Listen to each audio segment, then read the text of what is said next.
AGRICET కోసం prepare అవుతున్నారా? నేను మీకు ఒక టిప్ చెప్తాను. అగ్రిసెట్ కోసం చదవడం అని అంటే చాలామంది ఏం చేస్తుంటారంటే ఎప్పుడు కూడా చదువుతూ ఉంటారు, పుస్తకం పట్టుకొని చదువుతూ ఉంటారు. మరి ఎగ్జామ్కి వెళ్ళేటప్పుడు చదవకుండా ఏం చేయమంటారు అని అడుగుతారు. బట్ నేను చెప్పేది ఏంటంటే చదవడం అని అంటే 24 గంటలు పుస్తకం చేతిలో పట్టుకొని ఊరికే బై హార్ట్ చేయడం ఒకటే కాదు, దాన్ని రాయడం కూడా. ఎప్పటికప్పుడు మనం చదువుతుండాలి, రాస్తూ ఉండాలి. చదవడం ఒక 50% అయితే రాస్తూ ఉండడం కనీసం 50% అయినా ఉండాలి. కనీసం పెన్ను కూడా పట్టుకోకుండా ప్రిపేర్ అవుతుంటారు చాలామంది. ఇది చాలా తప్పు. సో ఎప్పుడు కూడా మనం చదువుతూ ఉండాలి, రాస్తూ ఉండాలి, చదువుతూ ఉండాలి, రాస్తూ ఉండాలి.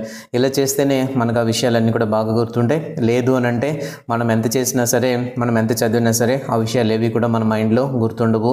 అవి షార్ట్ టర్మ్ మెమరీలో ఉండి వెంటనే ఎరేజ్ అయిపోతూ ఉంటాయి.